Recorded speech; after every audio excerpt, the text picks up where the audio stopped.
morning, good afternoon, good evening, wherever you are in the world. Happy Monday. We're back. It's been a while, but we are back into the realms of YouTube and all the joy and stress it brings with being a Spurs fan. Jimbo, how the devil are you today? Excellent. Thank you, darling. No stress from me. None at all. You do get a bit stressed, but you just pile it all onto me. That's what it is. Yes, we had a few days off last week, so we thought we'd come back with a members show because we haven't heard from our lovely people for so long. And we've already got a couple of members here that are already eager and ready to go. We've got Jose from El Tel Cockerel and Chang. Jose, how are you? Eager, yeah, eager. I'm probably the most chilled out of the four of us, to be really, really, really brutally honest, because I've been off. I'm off work for 2 weeks, so I've been off and I've been chilling. But I've only got a couple of days, and then I'm going away to look after the grandchildren. So joys and bliss. That's when I start getting stressed and knackered. Where are they, Jose? Are they in another country or? No, they're up in Surrey. So okay, so not too far. We're going up to Surrey. Look after them. We're from Wednesday till Saturday, which means loads of days out at Chesterton World of Adventures. Oh, how lovely! I'm looking forward to it. Chesterton World of Adventures is lovely, so I'm looking forward to it. We wanted to go there, but of course there's all those roadworks on the motorway at the minute because they're building a new bridge. So from us, it would take hours. So we've had to avoid it, unfortunately. But it's a nice place. In Kent? Yes. It wouldn't take you long by train, man. Straight into central London and one train straight back out again. It don't take long at all. Honestly, it don't. Well, that's not a bad idea, going by train. I never thought of that. It's not. It's quite a quick journey for you guys. You guys could get a direct train straight into London and one direct back out again. So. Oh, I'll look into that, Jose. See, this is why I have people on as well. They give me good ideas. But good to see you, Jose. And Mr. Chang, not seen you for a while. How are you? Doing very well here in Southeast Asia. Thank you so much for having me back after something like a fortnight, I think, since before the friendlies began. And can't wait to get into today's members call-in show. Hopefully, we have something positive to build upon from the past 5 friendlies and also some transfers possibly in the coming weeks leading up to our first league opener away against Leicester City. Yep, agreed. We've also had AJ come in. AJ, how are you, my lovely? I'm good. Good to see you both and everyone else, of course. Jose, Chang, haven't seen you for ages. Tigara, how you doing? He's doing good. Where are you going by train anyway? I'm having some technical difficulties, guys. It's a bit of an echo. I'm not sure. You're on fire, Tigara. You're on fire. Look. He's smoking. Are you good though, Tigara? It's good to see you as well. Good. We're getting thumbs up everywhere. That's obviously a good sign. Before we crack on with all the things we've got. Well, it's 6 degrees here, so I'm smoking the technical form. How cold is it? 6 degrees, he said. Oh, okay. That's cold. Yeah. Before we get started, let's have a look who's in the chat. Obviously, we've got Tigara who's also here. 2 places at once. We got Destiny 5. Good to see you. Lynn Simpson's here. Yeah, we had a lovely weekend. Thank you. Hope you're well. We've also got Barbaric Disdain says, hello, you gorgeous panel. Don't leave the likes as long as our income is. Smash it now. Thank you for that. Morning, my favourite YouTube couple. Jose Chang in the chat. Hope you're all good. Big up, Lisa. Hope you're well. Big up, Benji. Says, I think we all need a vent. Yep, I hear you. Good afternoon, Paul Connor. At the moment, we're still sitting on about 1,300. I'm giving it to the end of the month when YouTube pay me, and then we'll get a final total. But your picture will be coming out. One of them should already be on the way, and the other 2 will be going out this week, Paul. But good to see you. And also, Smithy's in the house. Said, Auntie Kate, Jimbo, Signor, Jose, Mr. Chang, AJ, big love. I hope you're well. Smithy, always good to see you. The negativity around Tottenham at the minute is pretty apparent. I think it's fair to say there's a lot of Ben said, there's a lot of venting going on. There's a lot of fan frustration. There's a hell of a lot of calls for Ange out as well. Jimbo, obviously, we lost our first pre-season game at the weekend against Bayern Munich. What's your thoughts on this mad? I mean, I've seen some horrendous things being said about Ange, that he's got to go, he's naive, he's arrogant, he's stubborn, he's this, he's that. What's your thoughts, Jimbo? You know what? You've got to look at the big picture. We had so many people we needed to get out of this club. I would say 50%, maybe more, have gone. We needed to. He had a total rebuild. It wasn't like he was coming in and needed to change 2 or 3 players to get us into becoming a good squad. He had a complete and utter overhaul of this team. We had players there that were just taking thousands and thousands and thousands of pounds wages and not even kicking a ball for us. Yeah. You know, he had such a big job here. I don't think people really realise what a big job he's got to do, you know, to get us where we need to get to. And I think it's all the meltdowns. It's all overboard for me. You know, I don't get it. He's going to take him time to get this to get us where we want to get to. But I think we've had a good start, you know, with the players that have gone out, and we brought some young players in. There'll be more players coming in. Let's just give this team and Ange time to get where we need to get to. You know, let's not after one season start saying, hang him, and, you know, get rid of this player, get rid of that player. Let them build and let them work together and let him make a solid squad. You know, a squad for the pitch and a squad for the bench. If you look last season, when we got an injury in nearly every position you can think of, we never had someone to come off the bench that was good to fulfill that position. You know, so let's just give the man some time to do his job. And you know, I just don't get it, Kate. You know, this club was in an absolute mess when he took over. So let's give him some time to make us into a good squad. You know, a challenging squad. Yeah, I mean, Paul says, don't think it's being negative, it's being realistic. 8 of our first team started against Bayern. They all played terrible in the first half except Porro. That's the concerning thing. AJ, I'm going to go to you because you're going to give an alternative opinion to Jim. I know you are. So I'm going to ask you what you're making of the state of the team and the game at the weekend. First of all, I'll start by saying, while people want to get on at Ange, this is pre-season, right? Pre-season isn't about winning every game. It's about getting the minutes in, the players, getting their fitness up, and trying to build and make sure you hit the ground running when you start the league.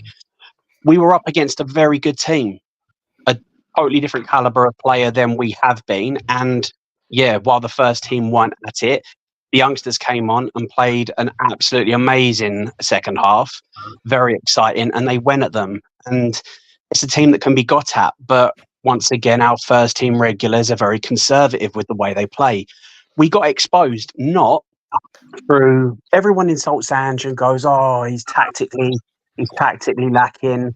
It's what is it? It's suicide football because everyone's piling forwards. That's not how we got caught out against. We didn't get caught out because they broke us down and then counterattacked on us. They outplayed us. They just passed the ball through us. It wasn't because our fullbacks were bombing up and it was only our centre halves that were outnumbered and 4-on-2. So that narrative needs to disappear. It was just we came up against a better team and they outplayed us totally in the first half. That simple. In the second half, we gave a very good account of ourselves. But I don't understand also with everyone going, you had a lot of people from the very start going, Ange isn't good enough. What does he know? He's never managed in a big league. And that has piled on a lot as the season's gone on. If you don't think a manager is good enough, it's the same with a player. If you don't think a manager or a player is good enough, when they aren't performing, why are you then pissed off about it? If they're not performing, you can just go, I was right. End of discussion, right? You said they're not good enough. They're proving it. End of. To be then crazy, screaming, shouting, doing backflips, getting annoyed at the fact that what you're saying is true makes absolutely no sense. However, I'm not happy with the lack of business that we've done. It's not good enough. It's just not. Identifying Solanke, while I don't think Solanke is a bad player, I don't think he's the player to take us over the line and get us to the next level. But it kind of puts paid to the whole, the Euros. Solanke wasn't at the Euros. That's a deal that could have been done like that. It could have been done in the first week, but everybody was out doing bits. Our manager was out covering like the Euros. We had the preseason, our preseason tour in Asia. Lang was there. Levy was there. Who's going to be at home doing any of the deals? Who's going to be back signing players? Someone needs to see them. Somebody needs to have the meetings with them. Who's doing it? Deirdre? Yeah. Who's doing it? Who's having these meetings with the players that we need to sign desperately? It's not happening. And I'm not blaming Ange. People are blaming Ange. Oh, well, we haven't got the players. Ange he can go, I want X, Y, and Z. If the manager or the scouts or your director of football, whoever, if they are not going out and getting We lost X, Y, and AJ, Z. or is it me? No, I'm still here. You're still talking. Sorry, I missed you. My computer went funny. It's me. Sorry, carry on, AJ. Sorry, I do waffle on. But no, it's just it irritates me that people want to go, let's pile on. Ange is the one we can blame now. Let's all get at him. It's not the manager's fault. If he goes, our team's fine, we don't need anybody, then you can go, hang on a minute, mate, you're wrong. We do. We need a striker. We need more defensive cover. We need a 6. We need somebody that is going to protect our defence. You can identify different positions and say, all right, mate, you clearly don't know what you're doing because you're saying our team's fine. But he hasn't said that. He has stated that we need recruitment. He has stated there's players that he wants, that he's looking at, where we need to strengthen. If the deals aren't getting done, it's not the manager's fault. That's all I have to say on it. Yeah. Tigara, I see you nodding along. What's your thoughts on what's going on?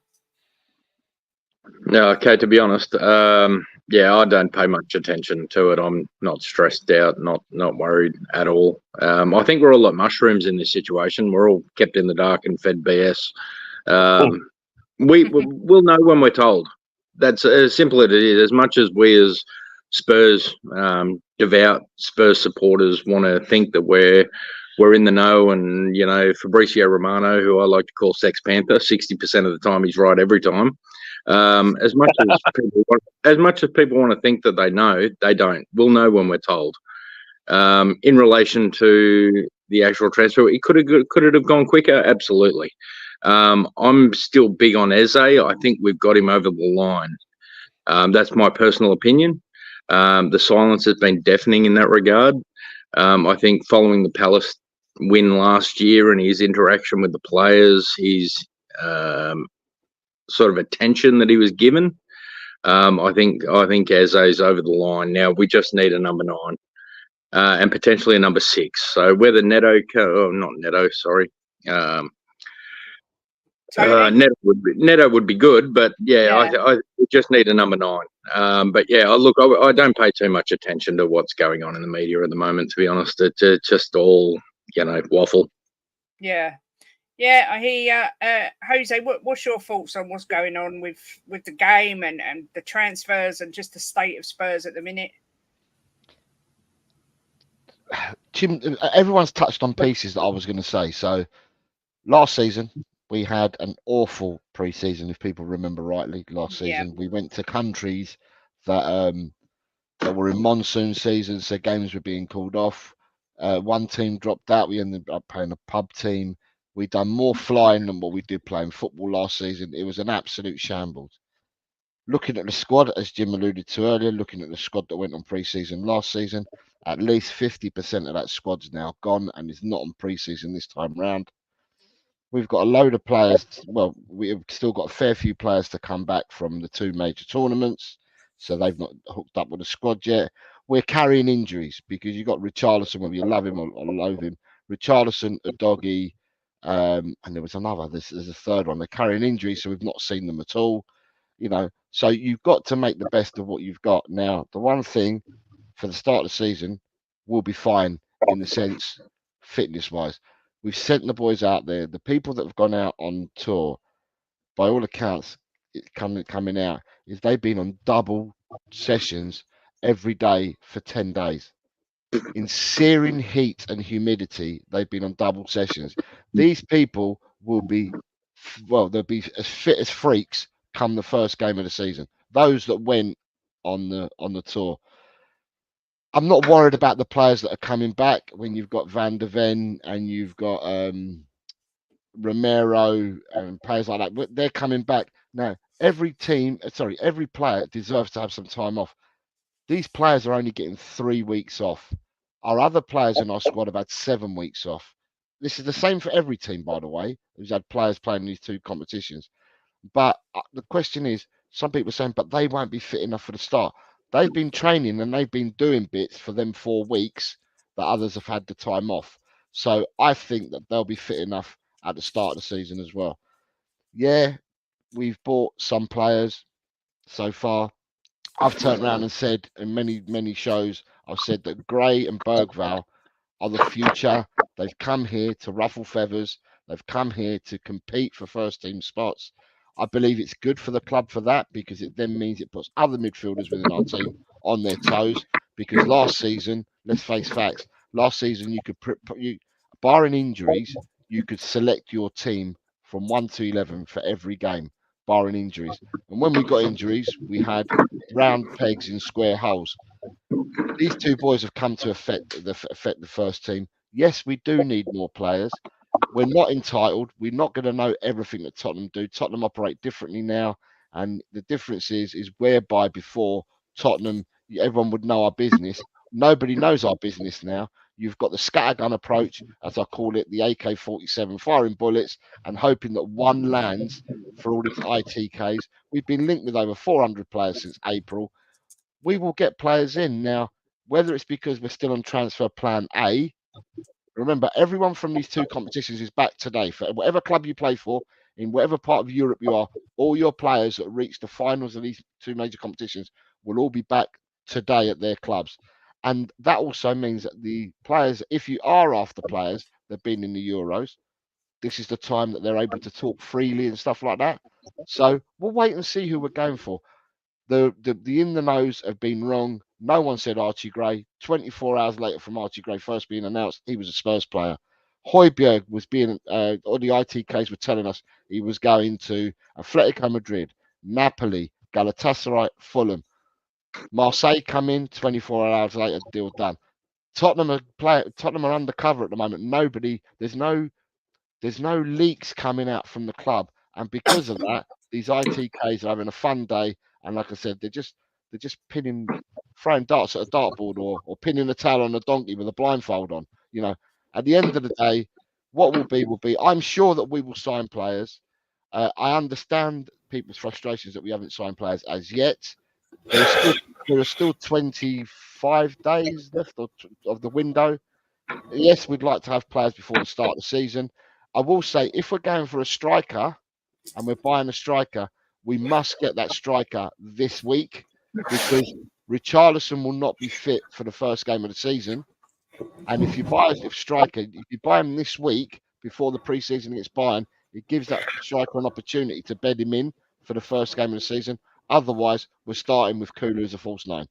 Now, I'm not saying it's a bad thing, but you know, we will start making. I'm not worried. I'm not in the camp that everyone else is like meltdown. I'm not in that camp.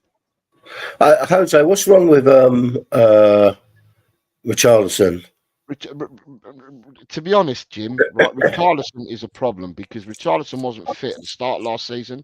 He then had that purple patch where he had a run of games between November and February, and then after that, he's basically not been fit again, and he's picked up another injury. I don't know, calf or something like that before pre-season. So he didn't go to Brazil to the Copa Americas. He was injured. You would have thought his injury would have been done and dusted by now, but it hasn't. He's still injured at the moment, and he's gone out with the squad to the tour, as well as the doggy. They've gone out there to do their rehab while they're out there with the guys together.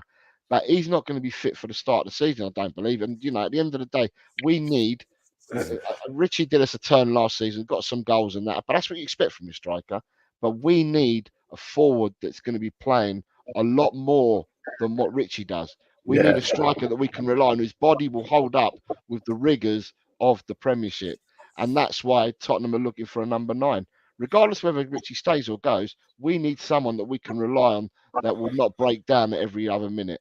Yeah. Big up to Rinketic and Leo as well, and obviously Chang. I will come to you as well in a minute. I just want to say my bit on this. I am starting to have serious doubts about Ange Postecoglou. I'm not going to lie. I think when I watched some of that game, I find that we're cut open too easy. We look really shaky. Our midfield looks non-existent, and that's why I was calling for Zubimendi this whole window. I think we need a defensive midfielder. I think we need a 6. I think we need an 8. I think our wingers aren't good enough.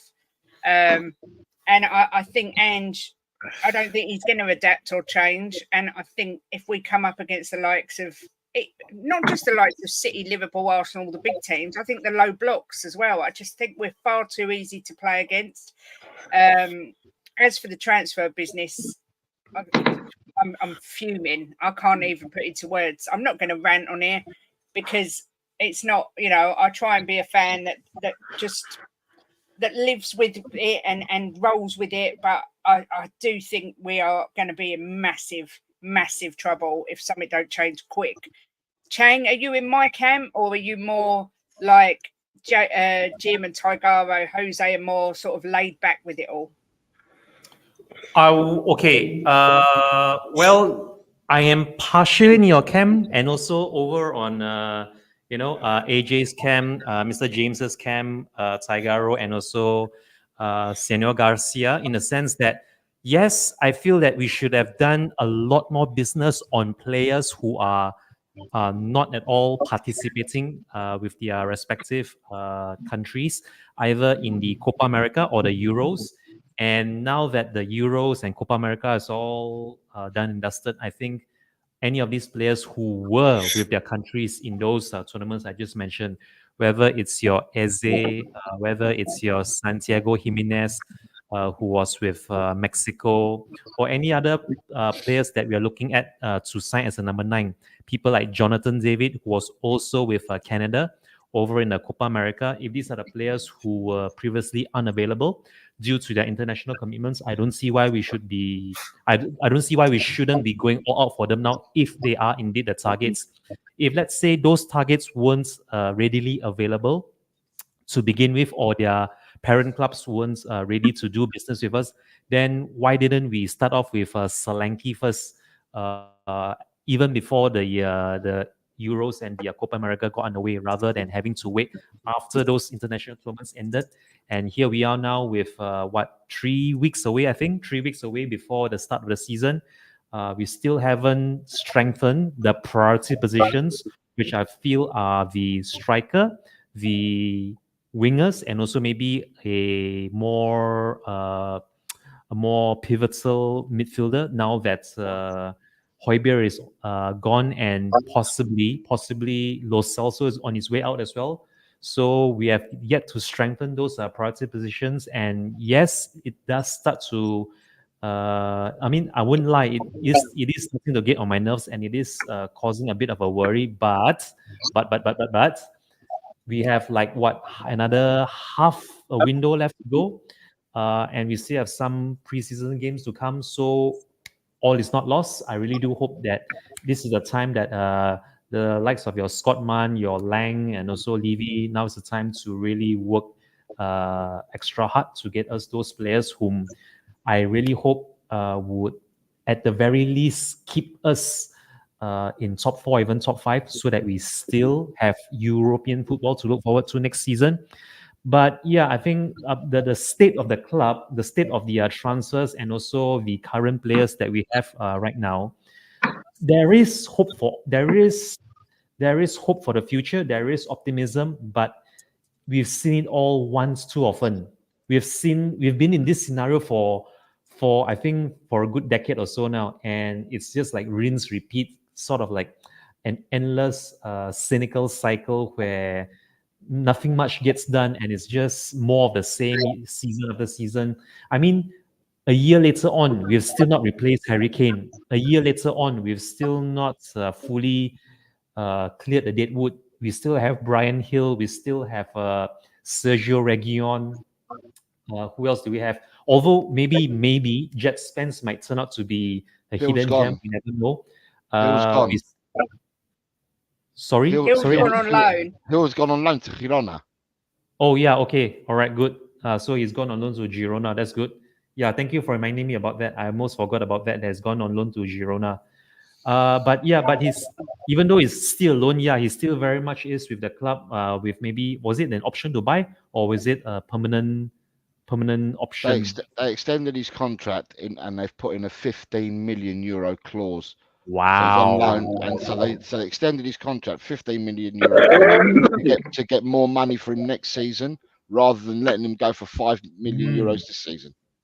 Okay, thank you for updating me on that. I think I have a lot of catching up to do. I do have catching up to do, but I think that's pretty much all I have to say on the matter with where our club is at. And fingers crossed, fingers firmly crossed that we will get some business done before the start of the Premier League proper. Thanks, Jane. Rinketic, I saw you agreeing with some of the things I said. Are you feeling this frustration and concern that nothing seems to be changing, and we look, the same issues we had last season are clearly there this season? How are you feeling? To be honest, I don't think we will buy a striker. You don't think we'll buy a striker? No, I'm not joking. I don't think because first during the Euros we were linked with this guy, and then Jonathan David, he has been brought up a few times. His Copa America run ended 3 weeks ago, and it's like Ben said in a stream earlier. He said, "Yeah, nowadays it's not even the players who is doing all the contract talks and yada yada yada. It's the agents, it's the agencies, and they have people who work for them all year, and now they bring up this Solanke, and I actually believe that they brought up this Solanke because we all know Levy won't pay that 65 million, the release cost. So this will be going on until the end of the transfer window, and then after the transfer window, he will be like, "Oh, we tried." I actually believe that, and to be honest, this kind of situation is just to keep it going. I actually believe nothing will happen. Yeah. Leo, you're always Mr. Positive. Good to see you. How are you feeling about what's happening with Spurs at the minute? Leo. My homies, good morning to you. Look, I am gonna bring positivity because the only way I look at it, at first, I can't be mad at the way Levy is doing business, because on one side of the coin, that's where Levy honestly earns his bread and butter. That's his strong point, is negotiating. So I'm not even mad at the way they handled the Brian Hill situation. At the end of the day, he belongs to Spurs. He's a Spurs player, and if we want to hold out for the top dollar, or we want to somehow maneuver it so that we can make even more money, then I'm not going to be mad at that, because that's just more money coming into the club. Now, this is where I know everybody's going to say, but it doesn't go back into the squad. Come on now, you guys. Money does go back into the squad. We're not like a team that doesn't invest anything. But I get the frustration coming from you guys, my homies. But here's where I'm gonna tell you guys to just chill, because we do have a guy named Daniel Levy at the helms, he's a very good football, not a football guy, but he's a very good businessman. And at the end of the day, as much as we hate to admit it, football is a business. It's also a place. It's also you need to win trophies, and that's coming soon. If we get rid of this manager, which I'm going to caveat into this next year, if we get rid of this manager, you guys, and we try to go somewhere else, we're just going to take 2 steps back, maybe even more. I don't know any manager that's going to walk into the situation right now and magically turn all of this into just a bad nightmare. It's not going to happen. It doesn't matter who we bring through the door. We're going to have players that doesn't fit his system, and I'm saying his because I don't know who the next manager would be. We're going to have to start over. Everybody's going to be throwing the fault at Levy again, when all he's trying to do is just, stay afloat himself. So it's just an uphill battle. Even if we go and sign Leo Messi or Ronaldo, whoever it is you want to sign, there's still going to be people that are going to be unhappy with it. And we're still going to be having conversations like this, right? So why can't why can't everybody just back the 11 players that put on the shirt against Bayern and not sit here and nitpick everything and say, hey, well, well, look, guys, at the end of the day, as much as I fucking hate or dislike Richarlison, he's our number 9. When he puts on the shirt, I'm going to support him. I'm going to support Solanke, who I really don't want to come through. Why? Because it's going to be a waste of money, which Daniel Levy is not going to just go out there and say, okay, here, you guys want me to sign him to make you happy? It's not going to happen, my homies. It's not going to happen. It's been like this ever since I've been a Spurs fan since 2010, and I'm not going to think that it's going to change just because we have a kamikaze manager and just because we have like what? Not even half of the fan base is upset. You know what I mean? It's like some people are just kicking a dead horse, and some people are just kicking a damn tree thinking it's going to do something. You know, which side are you on? Doesn't matter. You're still kicking something, right? Yeah. Big up Moondog says, I've changed my mind from the quad to the triple. Come on, you Spurs. Rinketic, I see you with your hand. So I assume you want to say something to what Leo said. The thing is, like, for me, the issue is not about spending money. The issue for me is get stuff going. Like Real Sociedad, they knew like either Subamendi is leaving or Merino is going. What happens? They do it in secret, and bang, boom, they got Lukas Sucic, who I think is a phenomenal player. They find a replacement before they let the main guy leave. Leipzig in the December transfer window, 2 days after Christmas, they get Elmas because they knew that Timo Werner ain't gonna be us after the January transfer window.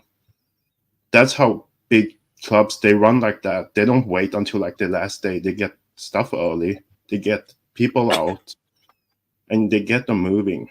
And if we don't find players like who's better than XYZ, Richarlison, for example, then there's no reason for him to leave.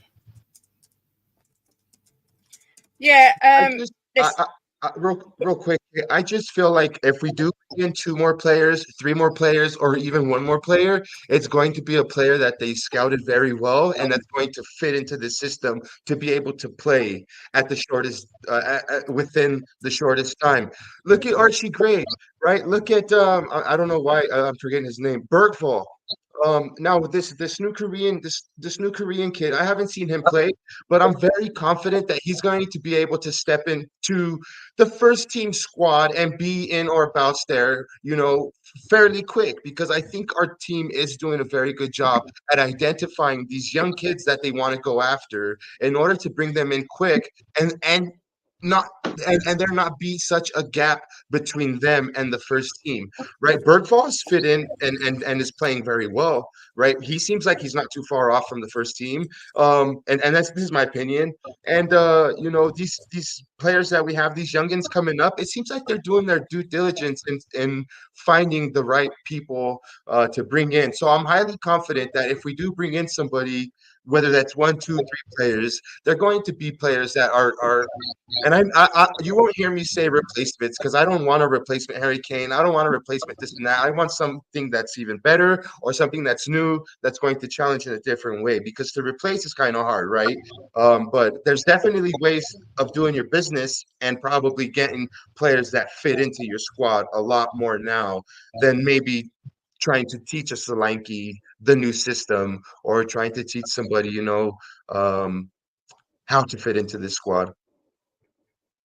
Yeah, look, I'm going to put this out there, and I'm not going to ask anyone in particular. So whoever wants to talk can talk. For me, I don't see Ange lasting much longer. I think I like him. I like his style of play, but it don't fit the Premier League in my opinion. It's too easy to play through. So I don't see him lasting. I think a couple of months maybe, and he'll be gone. I agree with Ben. I think he'll be gone by Christmas. For me, he's too stubborn for this job. I'm going to say it. And every manager has to adapt, and he doesn't seem like I don't know if he can't or whether he just chooses not to. For me, I think he's going to be gone, and I'm not going to cry if he goes. I don't like watching us play, but I don't know if anyone else feels like that, or if everyone else is pro Ange or what. For sure, he is stubborn. For sure, like I think the way your little header there, naive, stubborn, brave. I think it's a mixture of all three. There is a braveness to the way we play. It's very gung ho, but within that, there's the naivety that you're counting on your ability to attack. You're counting on me to get you over the line, and you're not going to get broken down and get counter attacked, and you're not going to be conceding. So you've got the naivety. When you see it going wrong and you're not changing it, you're not tweaking it, that is stubbornness, and you can't have that in any job, in any career path in life. Not even in a job, in any personal aspect of your life. If you are doing something and you are getting a negative result, you need to change it. You need to do something different. You can't keep banging your head against a brick wall and expecting the brick wall to move. You just can't. So he has to. I like the way he plays because I think it's very bold. It is brave, but it needs one or two tweaks, like maybe play one inverted fullback so that you've got that extra protection at the back. Maybe buy yourself a decent ball winning number 6 who is going to offer that protection. If you want both your fullbacks bombing forwards and playing as an 8 or joining up and playing as a 10, then get a number 6 that's going to sit there and do the ugly job and just offer another body in defence so you don't get hit on the counter. Someone's going to cut off the passing lanes. Someone that's going to hold play up, give everyone else a chance to get back. When you are constantly getting broken on 3-4 against 2, it does not matter how good you are as a defender or as a defensive unit. It doesn't matter how good your keeper is. Eventually, the numbers will tell. The overload will tell, and you will concede. And it has to... I think it has to be tweaked rather than changed. Everyone knows what they're doing now. I don't think it needs to be changed. The system doesn't need to be scrapped and got rid of, but tweaks do need to be made to make us not so open when we lose the ball. Yeah. I mean, anyone else got an opinion on this? Go on, Leo. I think so. Why was nobody thinking the way we're thinking now when we were on this amazing start to last season, right? When we were just flying high and knocking people out of the park and playing them, with this high line. And we knew about this kamikaze style when we first started watching it, and people fell in love with it. Why? Because we were attacking, because we were trying, because we were scoring goals, right? Because we were having it go instead of this dinosaur football, right? Now that things have not been so peaches and cream, now everybody's calling for something different, or the tactics need to change. But I didn't hear none of this when we were scoring a bunch of goals and we were smashing people before the Chelsea game last season, when we were like on that amazing 10-11 game run, right? So it obviously does work. It does work. Yeah.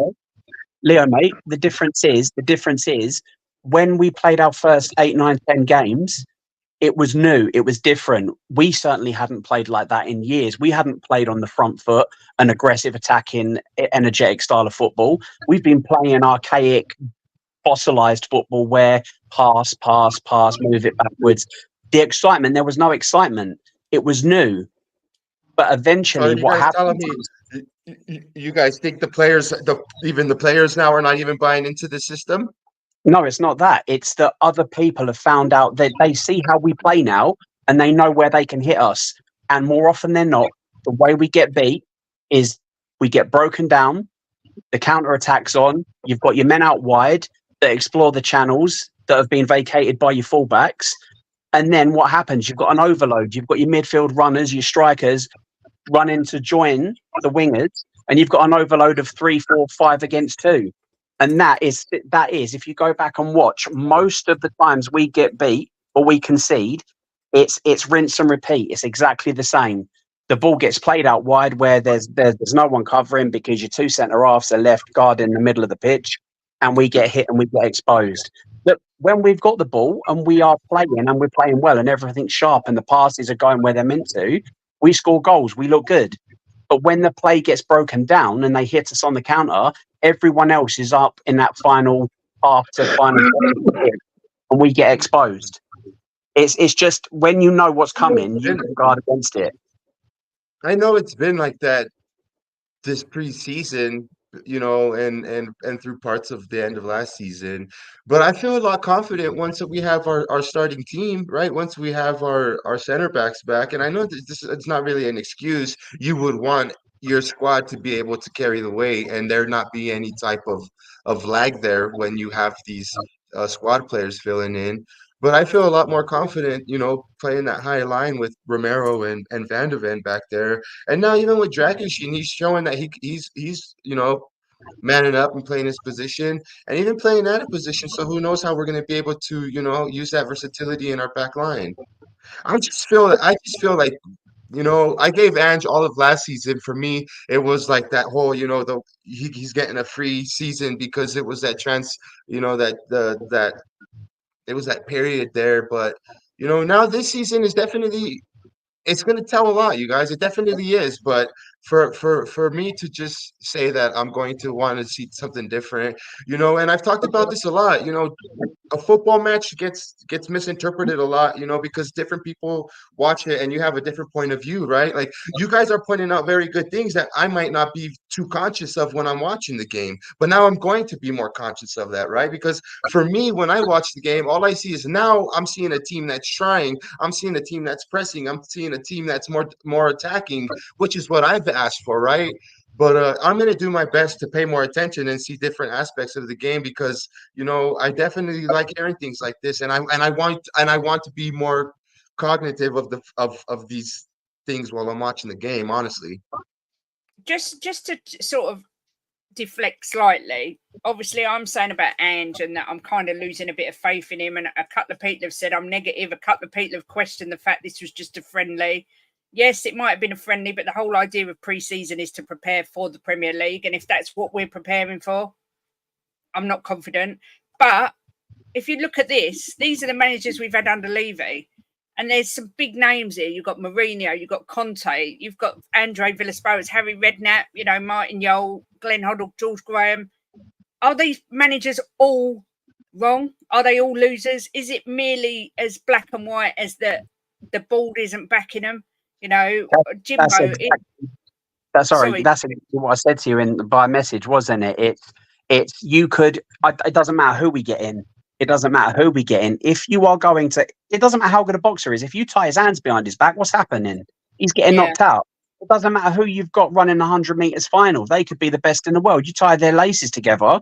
Are they winning? No, they're not. If you're handicapping or limiting a person to do their job, you can't expect the best of the best of their ability. You can't expect that. And some of the we've had Conte and Mourinho too that would be recognisable in that top of that list because they are winners, serial winners. That's what we heard before they came to us. They're serial winners. They win everywhere. You'll win something with them. What happened? We had serial winners that got turned into failures. When you are doing the same thing over and over again, it's insanity to expect different results when you keep rinsing and repeating, and that's what happens. That might just be that's my opinion. I'm not right in what I'm saying. That's how I see it.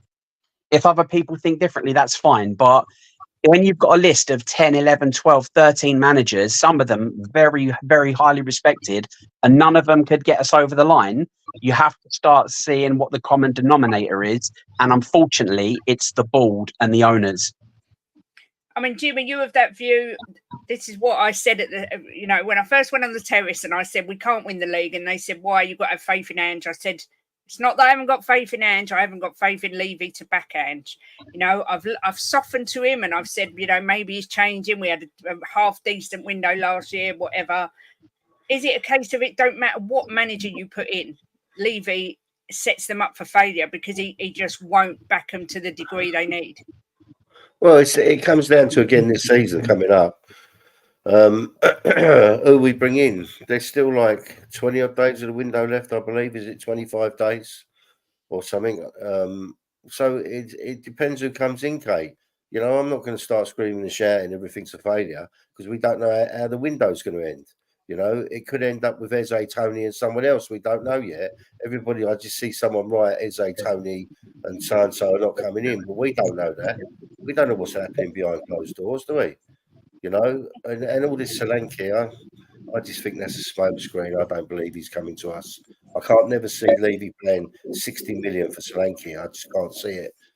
But look, it's we just got to like take a chill pill and wait and see what happens with this window. If we start this Premier League with what we got now, it's going to be a difficult season. It's not going to be. I don't think we'll be anywhere near relegation.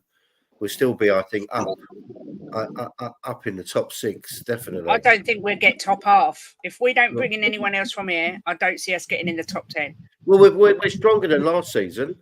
No, So, we're not. I don't think we are. How? We are. How are we stronger? Who's left? Who have we sold? That's not that's a Well, really we've sold good player. Højbjerg, right? Which obviously everyone knows how I feel about him, but he was still a good player to bring on to solid up the defence at the end of the game. One player you can maybe make a case for. We've brought in some of these youngsters that are.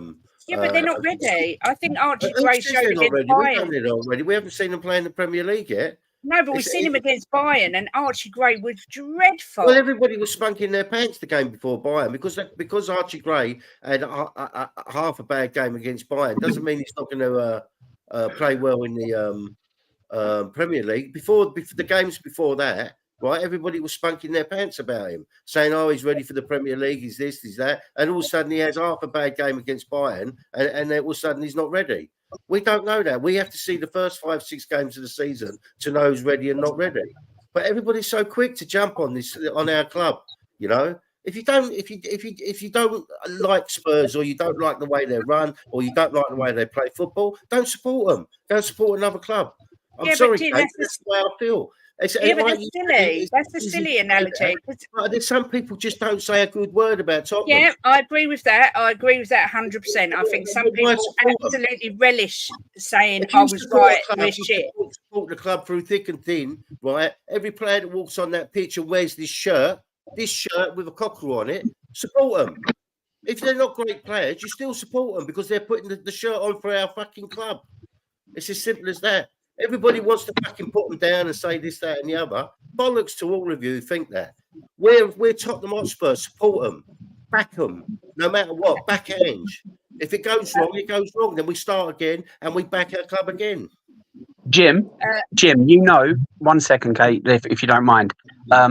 Jim, you know, we've had plenty of discussions, and I've said exactly the same myself. If you're wearing the shirt, I will support you. Get on that pitch, and I'll support you. But you've also got to understand that we need, if we want to dine at the highest table, you need to spend the money, right? If you want to be eating and you want to be dining 5-star luxury, Michelin star, you need to be spending that money and putting yourself in the position to be able to do so, and we don't. AJ, we can go around in circles for the next 100 years about Levy, right, and not buying the right players and not doing this, not doing that. And I agree with 3/4 of it. But at the end of the day, I support Tottenham Hotspur. Right? I don't support Levy. I support Tottenham Hotspur, my club. So if we're battling relegation, I'm still going to scream and shout for my club, right? Because it's the club I chose to support. Not just to slag everybody down and slag the club you're down. Missing the point, Jim. You're missing the point. Just because you support a club, don't mean you can't criticise them and I'm not be saying negative. don't criticise, Kate, but some people just criticise for the sake of criticising. I agree. Let me say something to you. Let me say something about Archie Gray, right? People are condemning him already, and he hasn't kicked a ball in the Premier League. I mean, give the boy a chance to kick a ball in the Premier League. Bergville, give him a chance. Give these younger kids. Been excellent. Excellent. Give these younger kids that if they step up and bought into the squad, let's watch the first 6-10 games of the season before we start criticising everybody. You know, God, it's just like I don't watch any streams anymore because everything's just so doom and gloom. The kids we haven't even kicked the season off. Let's see. Let's have a look. Can I go to Rinketic? Go on, Rinketic, before Jim goes into meltdown. Go on. No, the thing is, like with Lucas Bergvall, for example, like I love the kid and I think he's excellent, but some Spurs fans, I'm not saying you, Jim, but some Spurs fans are calling him out like he's the next like KDB or something. And my point with that is also like at Djurgården, he was not even the best player. Like another kid called Samuel Dahl, he just went to Roma and he was way better than Lucas was. But the thing is like, but some Spurs fans don't know who Samuel Dahl is because he ain't linked to Spurs. And he just went to Roma. And it's the same thing with like the Archie Gray thing.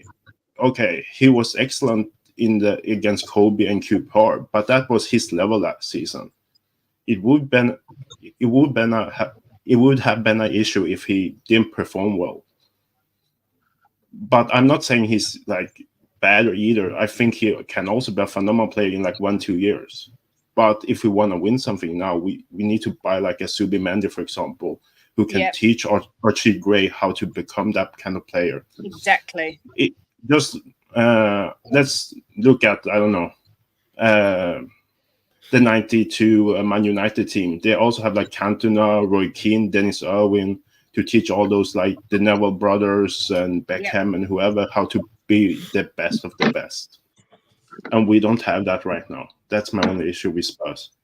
Yeah. Actually, can I jump in there, Kate? Of course you can. In relation to teaching Bergvall and all the negativity around Bergvall, even though he's a blonde princess who I love to death,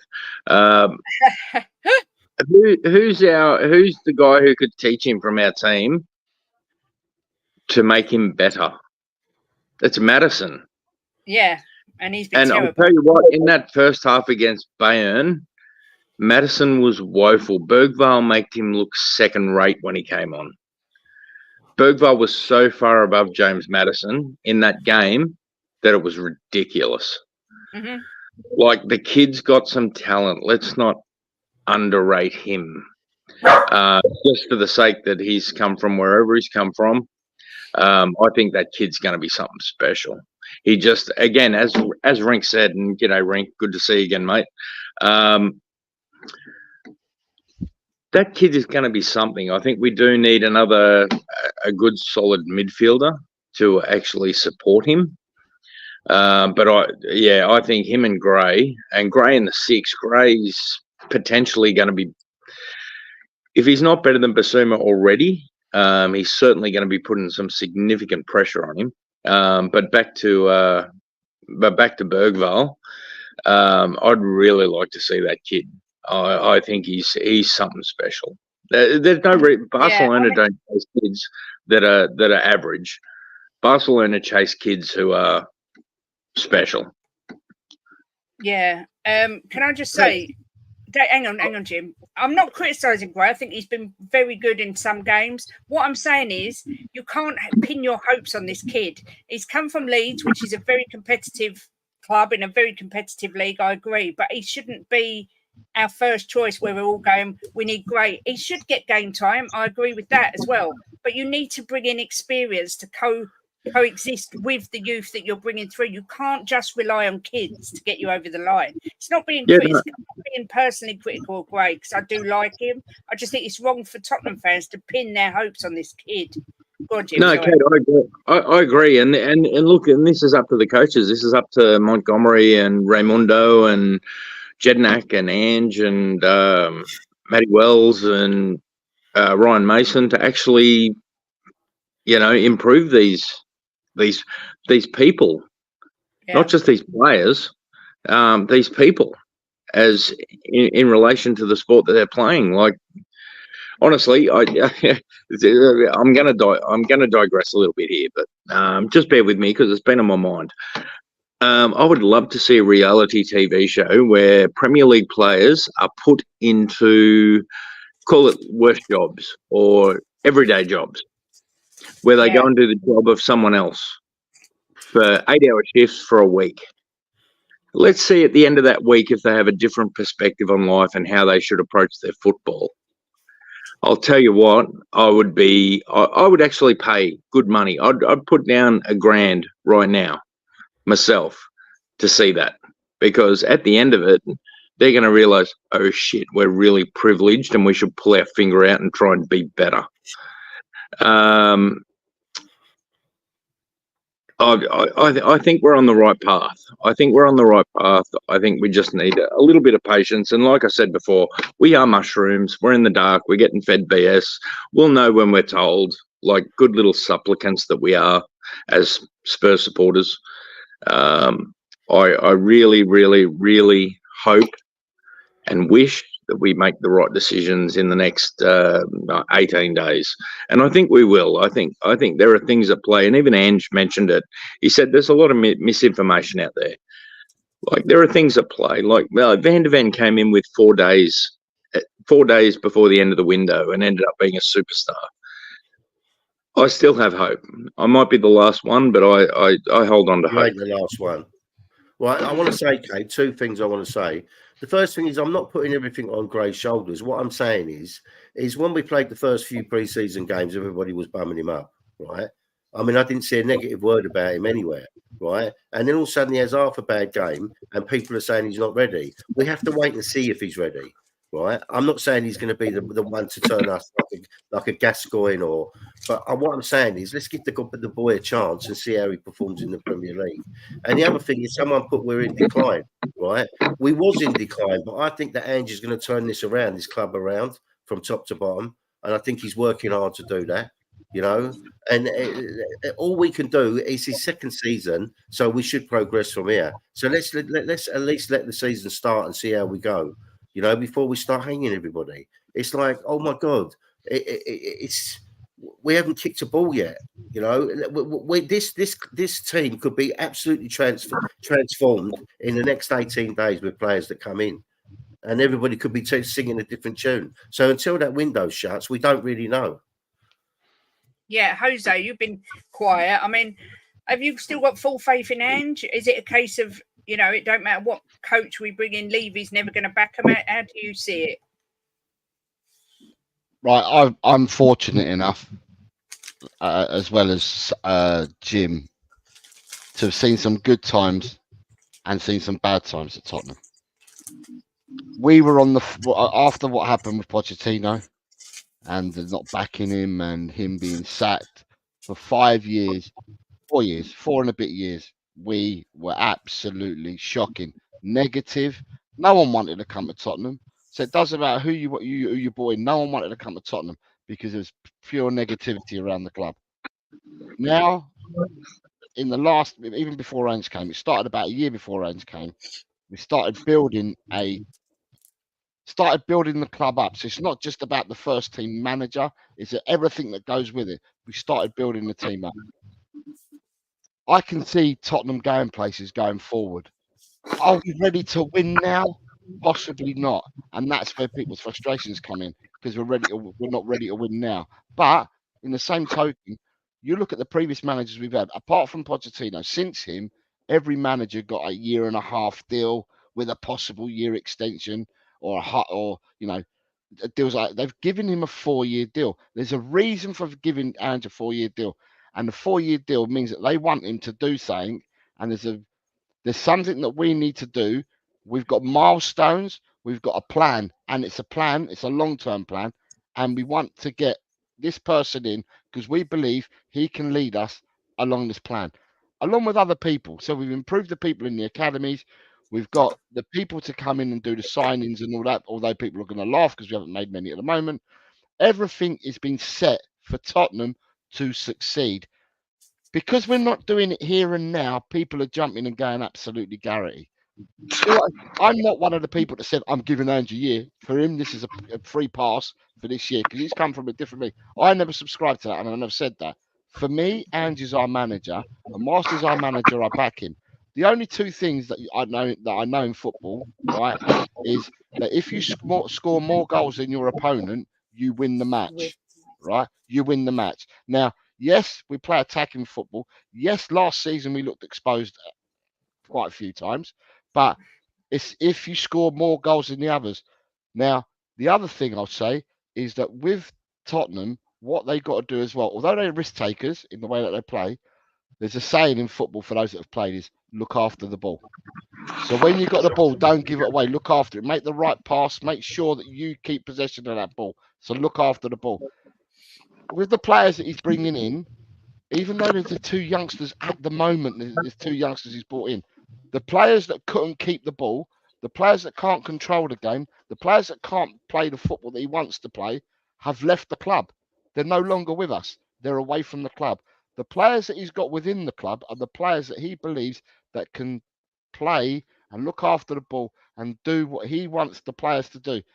We've brought two youngsters in at the moment. He believes that them two youngsters fit the mould and can do what needs to be done. I've said all along that for me, Graham Bergvall have come in to they've not come in to be in the academy. They've not come in to be sent out on loan. They've come in to affect the first team. How long it takes them to do that, I don't know.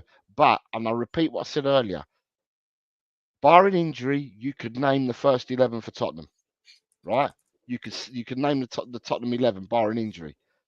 You've brought two players in, youngsters, albeit, that are playing midfield, right? And they will be there to keep the other midfielders on their toes.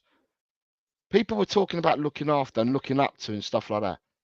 The winners at Tottenham, right, and the leaders at Tottenham, whether people like this or not, are your South American people, because the South American people have got balls, big balls at that. Your Romero's a leader. Bentancur is a leader. And Bentancur, when he comes back for Tottenham, these boys will improve watching Bentancur because Bentancur can lead, right? So, you know, at the end of the day, yeah, we do need to bring a few more signings in. I'm not going to disagree with that.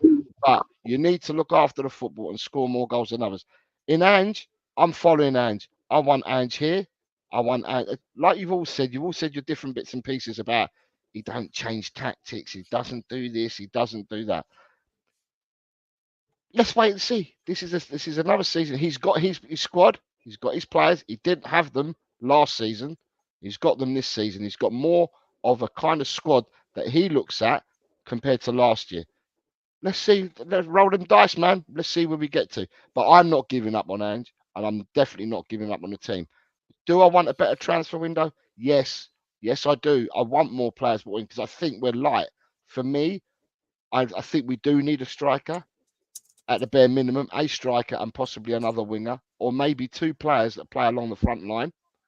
I think we still need another midfielder to come in. I know we're top heavy in midfield.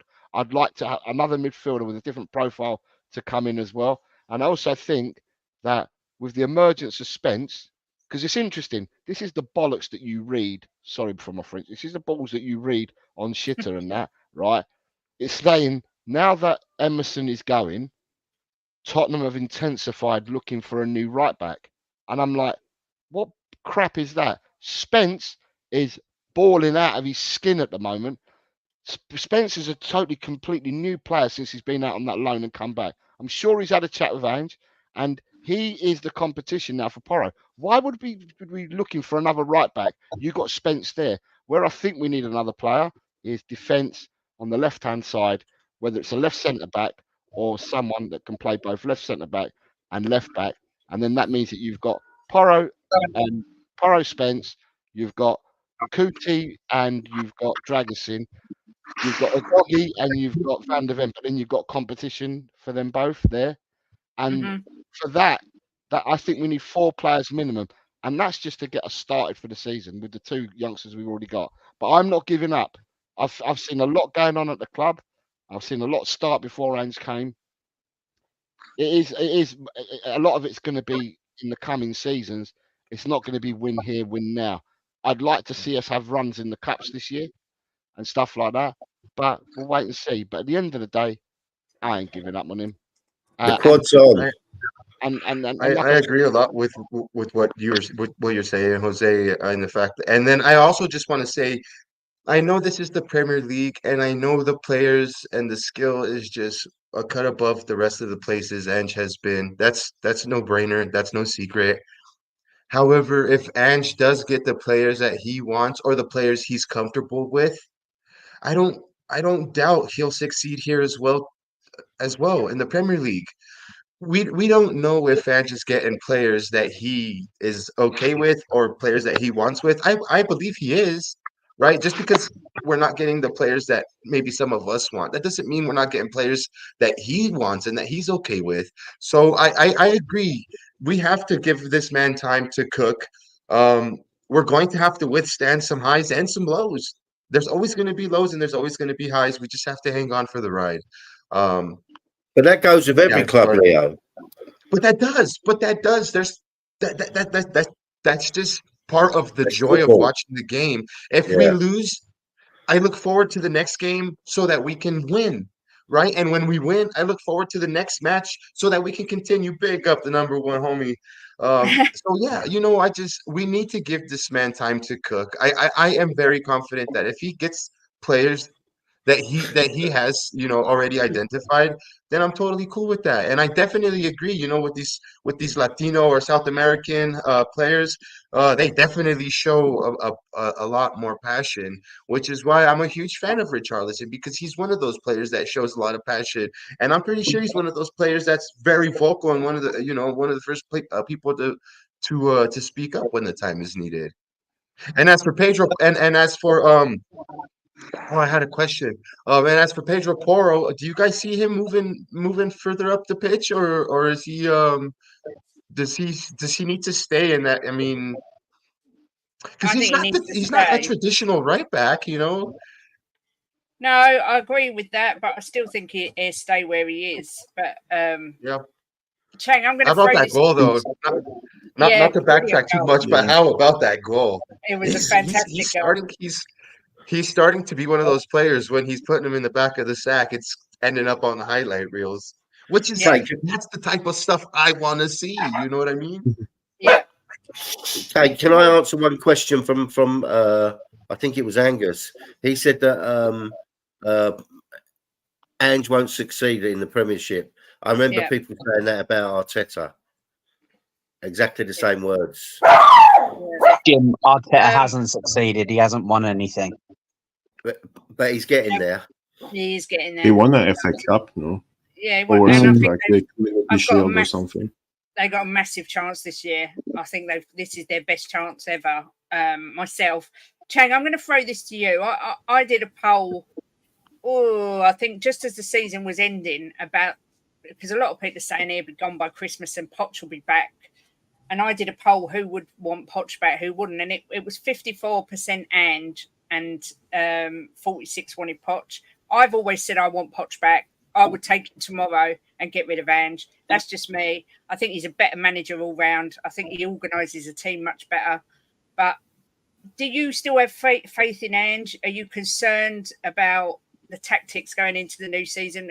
How are you feeling about Ange's sort of role?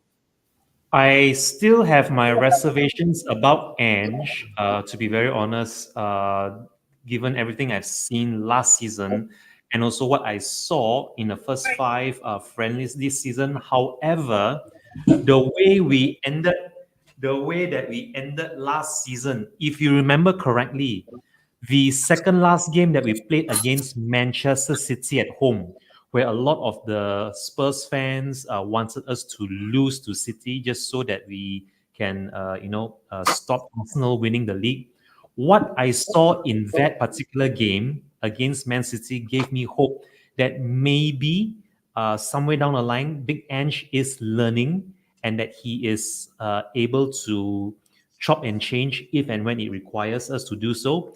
Because in that last game at home last season against Manchester City, what I realized from that, or rather what we saw from that game, was that Big Ange can play a very pragmatic game and only look to hit the opposition on a counter, especially if he knows that Manchester City have to attack us, have to win that game in order to stand a chance of piping Arsenal to the title. That, and also the Sheffield United game, the last game of the season, where I think we won something like 3-0 away from home. And also what I saw in the first 4 games of pre-season before we lost to Bayern Munich. Even in that Bayern Munich defeat, that second half, when I saw Bissouma and Pape Matar come on, I know that we would be solid in the midfield. Maybe we'll get more chances to open up the opposition. And that's my hope for Big Ange, that he is learning on the go.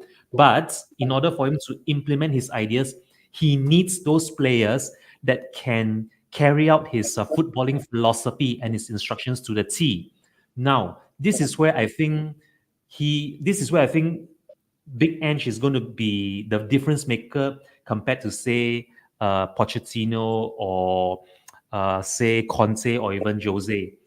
If he can actually get in the players' faces and tell them, you're not doing your job, you're not pulling your weight, you're not doing what is expected of you. And we saw that ourselves. I think it was against the K-League team where it was really getting at the players, telling them during the water break what they are doing wrong. He wasn't really holding back on expletives as well in front of the cameras.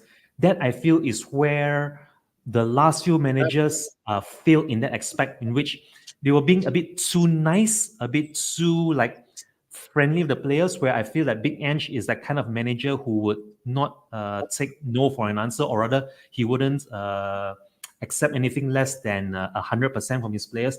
And we've seen it ourselves in the latter stages of last season. James Maddison, he was nowhere near the James Maddison that we saw at the beginning of the season.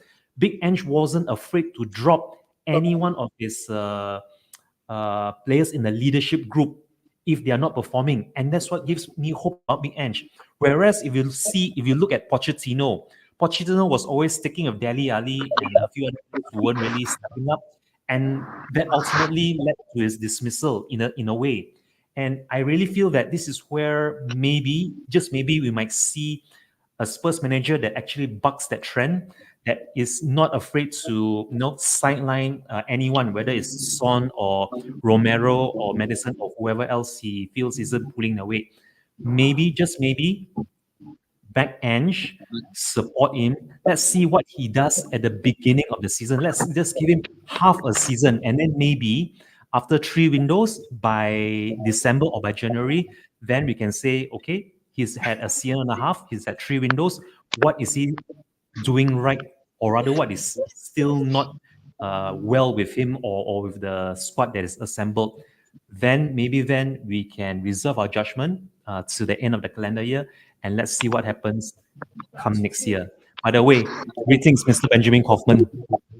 Mr. Yes, Chang. good afternoon, Benji. Have you come on to have your rant? What's your feelings about I don't need Ange? a rant. I've already ranted all weekend. I'm here to add the eel to the conversation.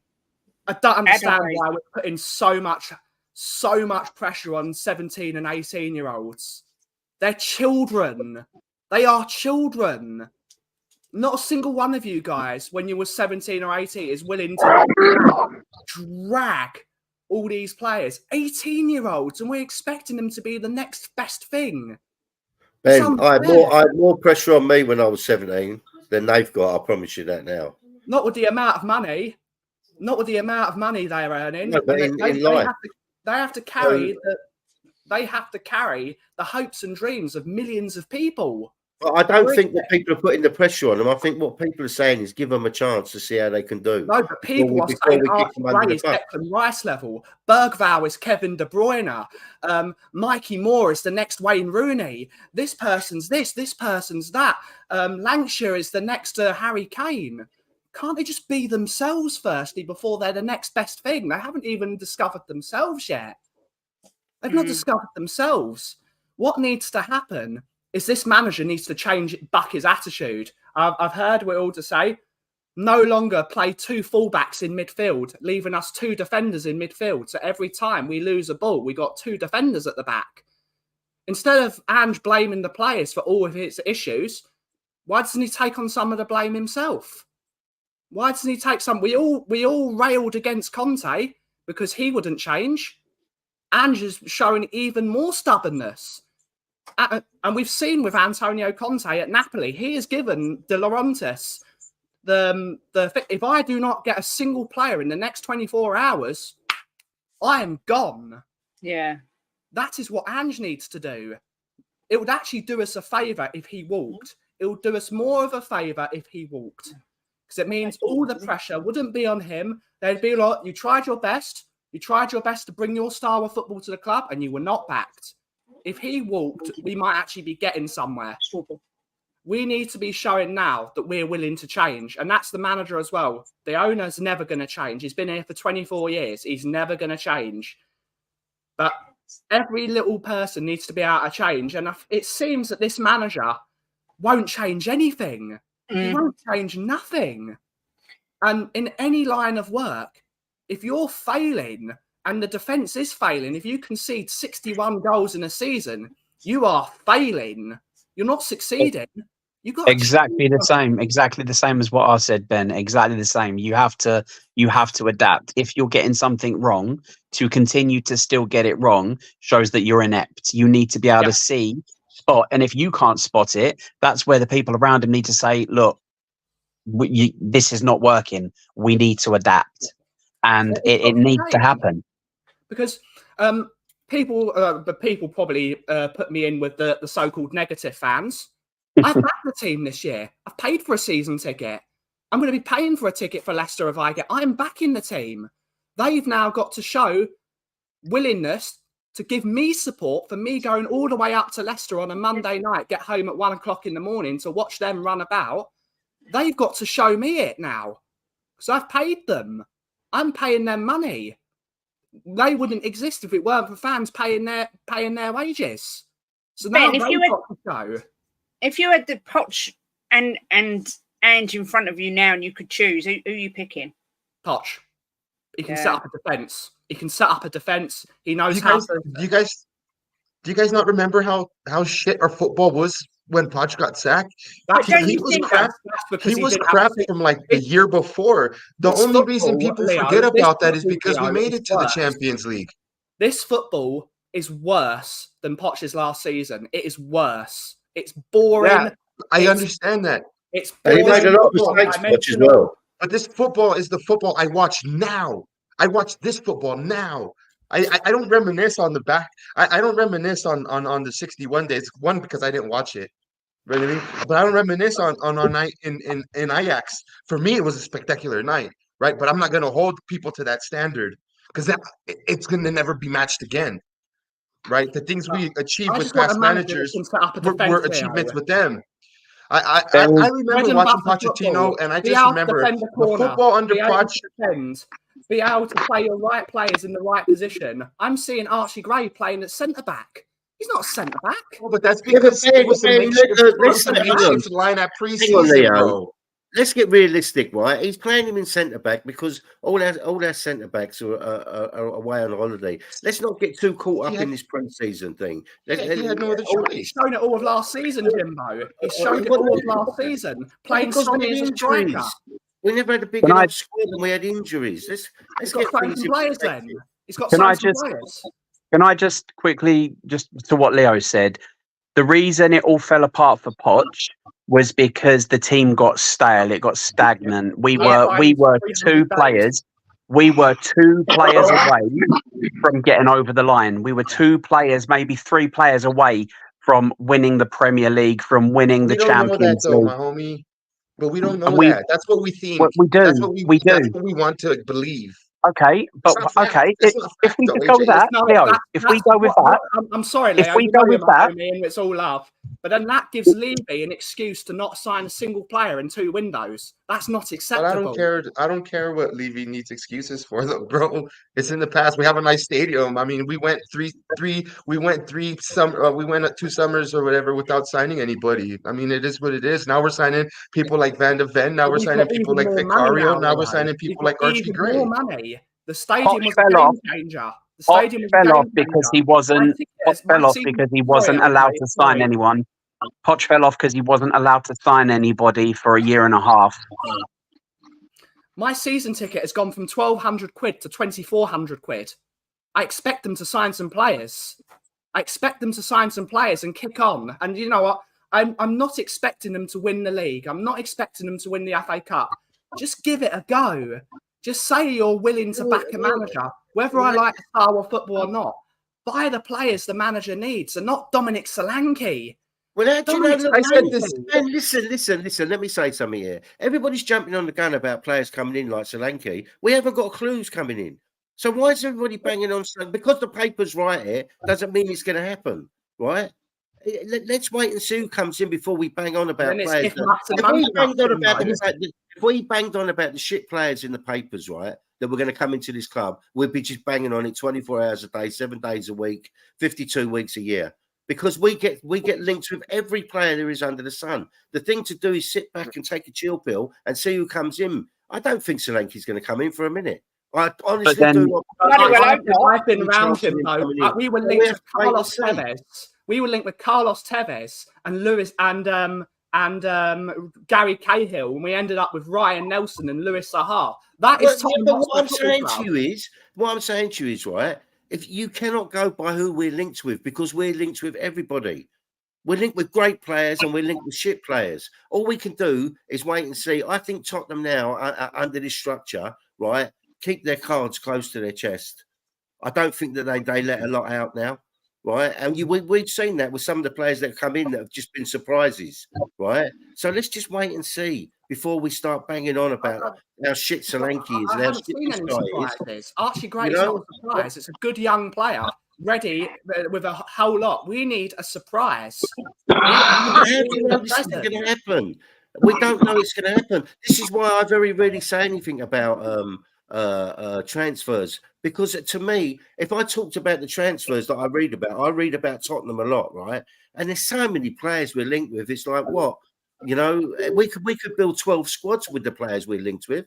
All we got to do is just take a chill pill and relax and see who comes in, and then we can talk about it after the window. Yeah, by then it's too late. It's too late. I hear you, Jim, but at the same time, it's easy to say take a chill pill, but it's so frustrating because it's like deja vu every single year. It's the same shit. And we all think it might be different. I was even starting to think it might be different. I mean, can I see 3 brilliant players coming in before the end of the window? Not in a million years. And if Dominic Solanke would be so Spursy, it's frightening. I mean, someone's just said we're putting in an offer for him. 46.2 million or some shit. When Bournemouth has said they will only accept 65. I mean, it's just so typically Spurs. And the thing is, it's okay you saying take a chill pill. I understand. I don't like to rant on and be moany about it. But the fact is, don't come crying when we're losing game after game. I never cry anyway. Because we've set Ange up to fuck it up. We are setting this guy up to fail. He's got no him. I feel sorry for him. I don't like his style of football, but I like him as a bloke. He's being made to look like a muppet by his own shit. He's being made to look like a muppet because he keeps on saying what he wants to do. He wants players in early. He wants this player. He wants attackers. He wants this. He wants that. And he doesn't get anything. He doesn't get anything. So someone is telling him to say those things and then breaking the promises. Can I just say I 100% respect the opinions of all of my homies. Don't get me wrong. And however it is that the season unfolds, like I'm gonna be there, like behind whoever it is. You know what I mean? So yeah, don't by any means. I don't want to feel that any of my homies, you know, that I don't agree. You know, like how Ben said, he's here to provide the ER and everything like that. It's just a different opinion, and I totally respect it, my homie. Yeah, I mean, I can be ultra positive and I can be more on the pessimistic side. And I just watch us and I've just got very little optimism for the new season unless in the next 20 odd days we get a big change and a few signings coming in. I don't want Ange to go as a fact. I like Ange. I like a lot of things about him. But I do think his stubbornness is going to cost him his job. Because we're getting torn to shreds in midfield, down the flanks. And we're talking we're talking like it's Bayern Munich's A team we played. We played their C team, and they cut us to shreds. Yeah. They cut us to absolute oblivion within 2 minutes of a ball getting kicked. Yeah, they destroyed us. If that was a competitive game and they had their full team out, and that was the majority of our first team players out there, we would have been 8-0 down. I mean, can I ask? Sorry. No, it's can like I said. Real quick. Sorry, Leo. No, it's like I said on a previous team, like Matthias Tell, I think he's a pretty decent player and I would love him at Spurs, but we made him look like Ronaldo. We made him look like Messi, and that's bad. Like, I'm not saying Matthias Tell is like bad, but he's like quite decent, but we made him look like a prime Ballon d'Or winning Messi. Like, what? Yeah, what was you going to say, Leo? Yeah, I was just gonna say, and I wanted an opinion from you guys about it. All last season, it seemed to me that Ange kind of struggled to have a set midfield, whether that be because of suspensions, whether that be because there was injuries throughout the season. But it didn't seem that Ange was consistent with his midfield. And I'm thinking about that because you just brought up a good point. We're getting bossed in the midfield, and I think a lot of that has to do with, we don't have a consistent midfield, and we haven't had a consistent midfield all of last season. So that's that plays part of it too, right? When you're not getting the seat time together with your starting midfield. So I'm hoping these players that we have brought in, and maybe we might. I think we need a monster six. I definitely agree Ange that we doesn't need a like monster monster six. sixes though, Leo. He doesn't Yeah. play with them. I know, which He is doesn't why play this with is. them. He's never played with one. But this is what I was going to say to you guys. What I wanted your opinion, because with me, I think we need somebody as a six. But I want your opinion. Are we focused more on an attacker, or are we going to bring in? Do you guys think, are we going to bring in somebody to shore up the midfield? We've proven. Sorry, mate. We've proven last season that we can score goals. We scored more goals, only by one or two, but we scored more goals. We scored more goals last year than we did the year prior. However, we conceded a load of goals for the caliber of player that we have. In goal and in defence, we conceded far too many. So, for me, first and foremost, you need to you need to eliminate the bad, right? We can score goals. The players we've got have proven that. So let's plug the holes we've got and then worry about painting and sprucing up and making it look all nice. Let's sort the actual problem out. So get a six in. I've said since the end of last season, I think if you get a decent ball-winning number six in, just that player there, offering that protection to the two centre-backs, that cuts the goals you've conceded by a third.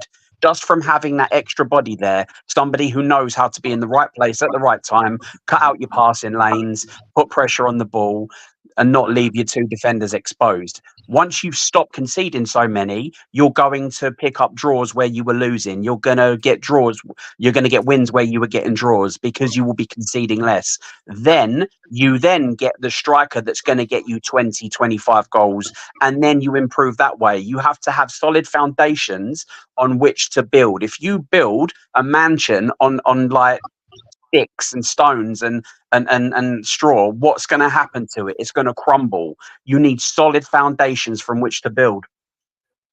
But that's the thing, AJ. Everyone is pining for a monster number six to come in. Ange has never played with one in his entire managerial career. Yes, he had McGregor at Celtic, who is more of a ball player rather than a ball winner. He's never played with a monster number six. So what we're asking for, and constantly people are saying, he's not going to change his ways. If he's never had a monster number six in his teams his entire career, he's not going to buy one now. So he's going to have to change his ways. He's going to have to stop playing two inverted fullbacks. He's going to have to stop it.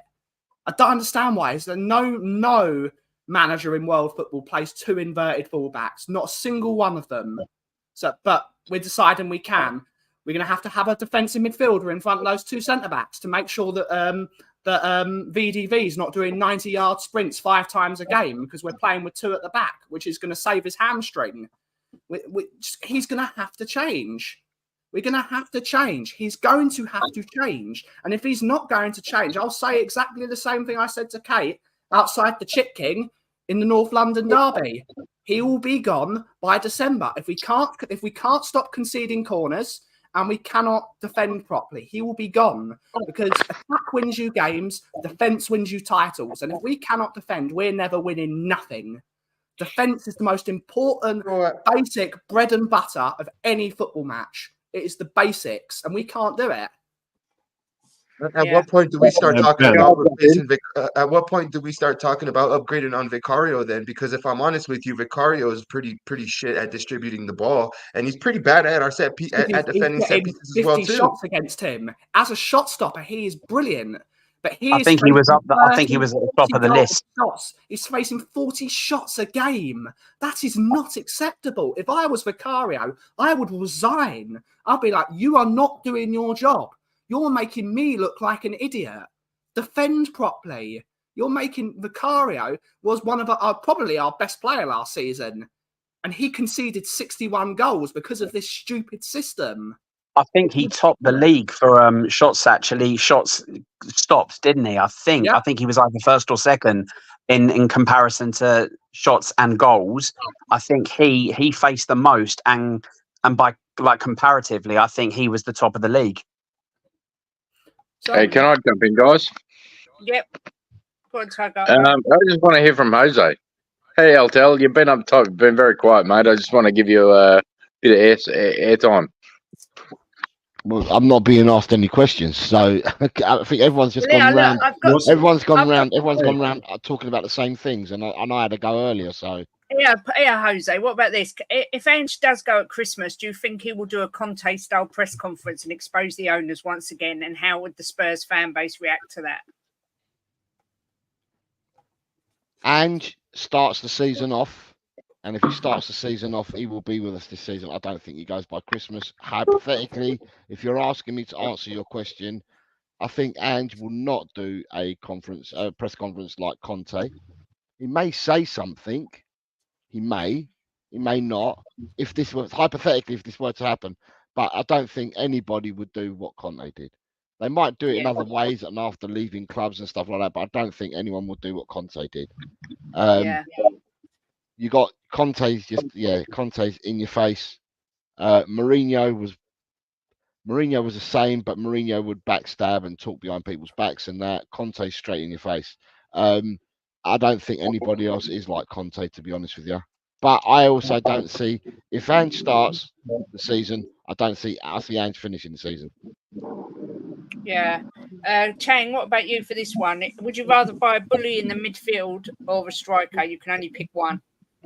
Striker all day long. I mean, at the beginning of the show, I mentioned that we still didn't replace Harry Kane a year later on. And guess what? Even though he didn't play against us on Saturday, his absence was sorely felt, because once you have an injury, a serious injury to someone like Richarlison, we're left with Kulusevski as a false nine. I mean, I cannot see Son deputizing as a number 9 again for his second consecutive season. I mean, the pelters that he got, the hate that he got, the calls for him to be stripped of his captaincy and to be sold and all that, just because he wasn't finding the back of the net, despite him still ending up being our top scorer for last season, speaks actually volumes of the amount of problems that we have without a proper number 9. And not to say that Richarlison is a proper number 9, don't get me wrong. I think there still is a player in Richarlison. It's just that he needs to stay fit. Because if you all remember last season, Richarlison himself did have a purple patch. He scored something like seven in 8 league games or 7 in 9 league games consecutively. And if only he could have stayed fit, if only he could have, avoided injury, pretty much like, what happened to Romero and Van der Ven and Maddison and so many of our other players that really curtail our season. I honestly feel that this is the one position that needs strengthening more than any others, more than the wingers, more than the midfielders, even the defense too as well. That's the thing, Chang, isn't it? We create most of our chances in the first 20 minutes of a football match, and we don't score any of them. I'm not going to rag on Richarlison, even though I'm not a fan of his, because he's done what he's always done: score 13 goals in a season and get 10 assists. Yeah, that's Richarlison. That is his ceiling. That's what he's always done. I'm not going to expect Richarlison to score 20, 25 goals because he's never done it before in a Premier League shirt. He's never done it. Agreed. I'm not going to give him flowers because he doesn't deserve flowers, because He's Richarlison, and he costs 60 million quid. For 60 million quid, you can get Boniface. You can get so many good players for 60 million quid. That's another reason I'm mad about the whole Solanke shtick. You can get a lot better strikers than Solanke for 60 million pounds. You could even get Ivan Toney for 60 million, for that matter. You can get Ivan Toney for 40 and then buy Chiesa for 20. You can get 2 players for 1 Solanke. Daniel says Ben used an example of Poch being able to set up defence, but he conceded more goals last season. Does Ben think this is... I don't know what the end of it was. Chelsea had twice the injuries we had. Everyone's complaining about how many injuries Spurs had. Chelsea had 18 injuries. Yeah, but they've got about 500 players. Doesn't matter, Jimbo. They had 18 first-team players out. Spurs were top of the list. 2 more games. I know this is if, buts, and monkey nuts. If there were 2 more games left of the season, they would have finished above us.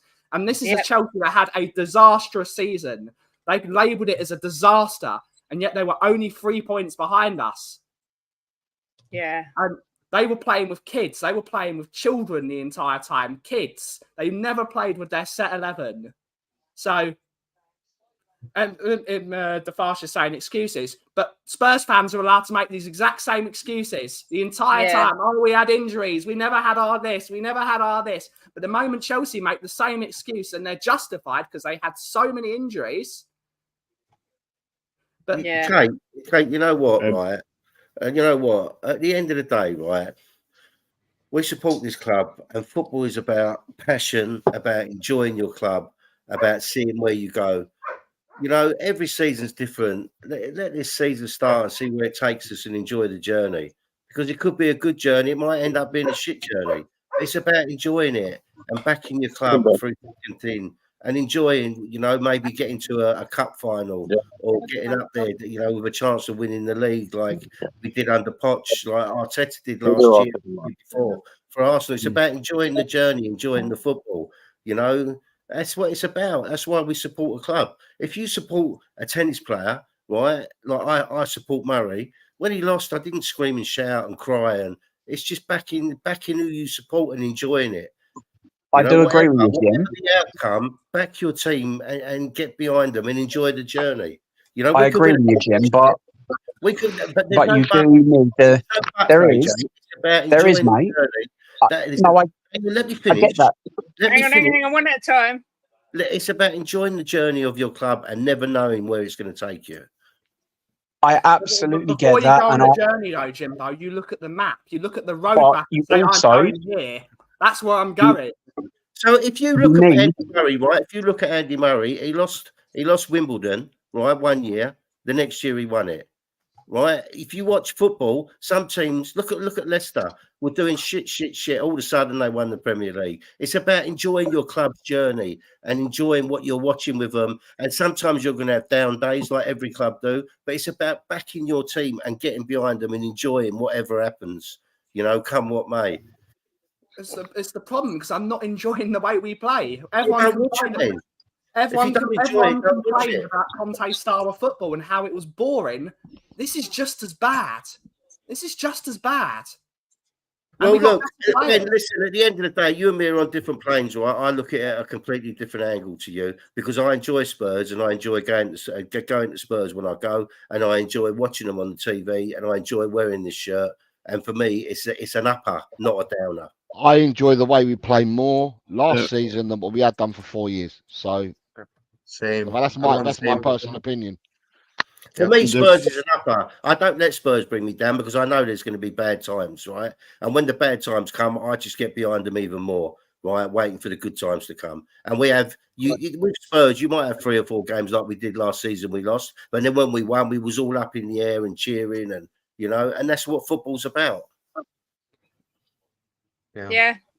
Look, there was I had a million topics today, but you know I didn't get through them because we had quite a heated debate, which I like because every now and again we need this to get out of our system.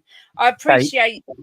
Go on, AJ. Kate, can I just, as I was going to say in rebuttal to what Jim was saying, I absolutely get supporting your team, being on board, cheering them, getting behind them. I get that, and I do. But you need you can't always see us being the nearly men and then just still cheer that on. We need the tools, the right tools for the job. We need to get the right personnel in so that it gives us even more to cheer and get behind and support. And that's where we have been lacking for many years now. We support the club. The club comes first. It doesn't matter who the manager is. It doesn't matter who the players are. The badge on the front will always be bigger than the name on the back. I don't care who you sign, but you still need that caliber of players to take you to the promised land, to get you over the line. And we have been sorely lacking in for many years now. I get supporting your team. I think we all do. Everyone here wants to see us win. Everyone here wants to see us succeed. But you can only get so far with the tools that you have. So look, AJ. AJ. Say you're a Bournemouth supporter, right? Yeah, if you're a Bournemouth supporter, you know you're never going to win nothing, but there's always that hope that you're going to win something, right? We're Spurs supporters, and we've had a lot of years, right, where we haven't won something. But that next season is the one you think maybe this is the season, and it gets you up. You know, understand that? That's what football is. It's about. But we're not Bournemouth, mate. We're Tottenham Hotspur. We're meant to be one of the biggest teams in the league. Look. We are where we are with this club, right? But we still have to get behind them and hope that this season's the season that we pick up a trophy. And that's what football is. It's about enjoying it, not bringing yourself down and being doom and gloom about it.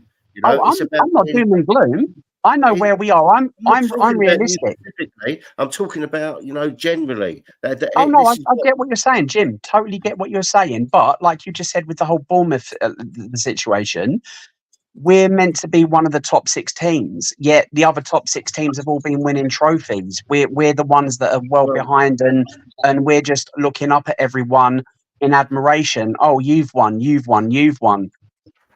Get us the players that can win us the trophies. You know, when you support a club, you have to accept where you are, and and what happens, and hope the next season brings you what you want. It's about the enjoyment of it.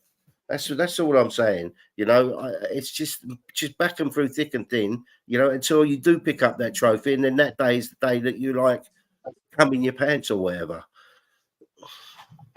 Listen, I think that being a Bournemouth fan brings different expectations to being a Tottenham fan.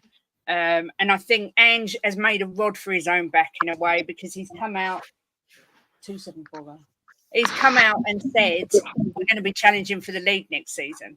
Now, whether he said that with these promises from Levy and he really believed he was going to get the players that he wants, I don't know. But if you come out and make that statement and build the fans up, and then we watch us play like we did against Bayern, albeit a friendly, and we're not bringing in the players, you're going to be questioned, I'm afraid. It's just how it is. I mean, when just the season before Poch got sacked, he came out and said, this is going to get tough. It's going to be bad. We're not going to be buying any players.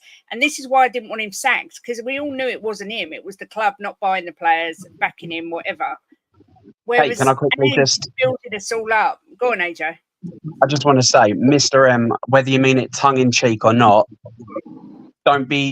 you can't call somebody delusional because they have a different view or opinion. To you banter, you can have a discussion, you can debate topics. Whether it's a joke or not, don't be calling somebody delusional because they think a different way. AJ, he can call me delusional. Maybe I am delusional, but I fucking love the ride that I go on every season with Tottenham. I love it.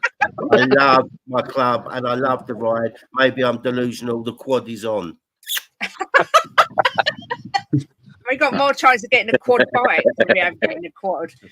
Listen, whatever anyone feels, all we could do is wait and see. We're powerless. If we all agree that Levy is a complete tight-fisted old bastard and he's never going to buy anyone, thank you, it ain't going to change. This is my point. So this is my point, and why I refuse to let it go to my head, to the point where I will be on stream screaming and shouting every day, because it don't matter if I come on here and are negative and scream and shout, nothing's going to change. I don't think there's any chance of Levy going anywhere anytime soon. So it's kind of like, suck it up, Buttercup. You either spend your life being angry and crying about it, or you just support the team, because Levy is making millions of pounds. So why on earth would he leave? That's how I see it. So I am going to try and enjoy the ride. but I had to air my concerns. Go on, Jim. I was just as not a rebuttal, but Bournemouth don't pay £2,400 a year for their season ticket. They don't expect nothing. Their stadium is smaller than Tottenham Hotspur's South Stand. I use them as an example. But can I say to Mr. M, I wasn't offended you called me delusional. Not at all. But it's Bournemouth and Bournemouth may never win nothing, but they are an actual football club. We're not a football club anymore. We are a front for an entertainment business. Football is the most important thing at the football club. And that is just a fact now. That is the problem with Tottenham Hotspur. And until we get back to the days of the 80s, where football was the most important thing at the football club, we will never be anywhere. And in the words of Keith Birkinshaw, there used to be a football club there. And that is Tottenham Hotspur to a T. We do not care about football. We care about everything else. Well, Levy's go on, Winketic.